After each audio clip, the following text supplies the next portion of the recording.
जावांच्या किचनमध्ये तुम्हा सर्वांचं अगदी मनापासून स्वागत आहे. तर आज आपण बनवणार आहोत डाळ टाकून मस्त अशी चविष्ट चटकदार अशी मेथीची भाजी. त्यासाठी कढईत तेल घेतलेले आहे. मस्त गरम झालं की जिरी मोहरी मस्त तडतड तडतड होऊ द्यायची. आणि हा नकललेला लसूण आहे, कुठून तुम्ही जाडसर कुठून पण घेऊ शकता. हा छान ब्राऊन रंग होईपर्यंत तळून घ्यायचा, त्यामुळे त्याचा फ्लेवर भाजीमध्ये मस्त उतरतो.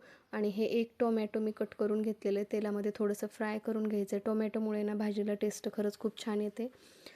लाल पावडर टाकायची आहे, तुम्ही आवश्यकतेनुसार टाकू शकता, पण ही भाजी थोडीशी तिखटच बनवावी लागते तर छान लागते.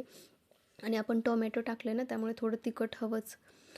हळद आणि हिंग चवीनुसार टाकून घ्यायचं आहे, छान मिक्स करून घ्यायचं आहे. आणि ही मी मठाची डाळ थोडा वेळ भिजत टाकलेली होती. मठ म्हणजे मटकीची डाळ किंवा तुम्ही मुगाची डाळही वापरू शकता.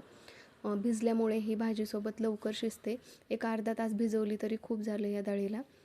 आणि छान मिक्स करून घेतल्यानंतर मस्त अशी हिरवीगार लसलशीत भाजी मी पहिली धुवून घेतली आणि नंतर कापून घेतलेली आहे. आणि आता ही या कढईमध्ये टाकून छान सर्व मिक्स करून घ्यायचं आहे.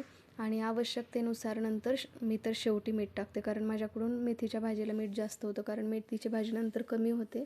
तर मिक्स करून मीठ आणि मस्त असं शेंगदाण्याचं जाडसर कूट टाकायचं आहे आपल्याला. हे कूट थोडं आपण उशिरा टाकायचं, कारण जो पाण्याचा अर्क असतो तोपर्यंत भाजी छान शिजू द्यायची. आणि पाणी आटलं की नंतर आपण त्यामध्ये कूट टाकायचं. त्यामुळे काय होतं, भाजी कढईला चिटकून बसत नाही.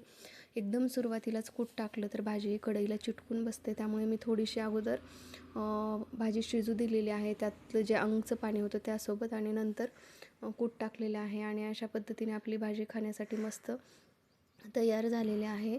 चवीला खूप छान लागते. आपण यामध्ये पाण्याचा थोडाही वापर केलेला नाही आहे. सुरुवातीला जी भाजी धुवून घेतलेली होती तशीच भाजी टाकलेली आहे. बघा, दिसायला पण मस्त लागते आणि डाळीमुळे चवीला पण छान लागते. तर अशा प्रकारे आपला आजचा मेनू होता शेवया टाकून बनवलेली दुधाची खीर, मेथीची भाजी आणि पोळी.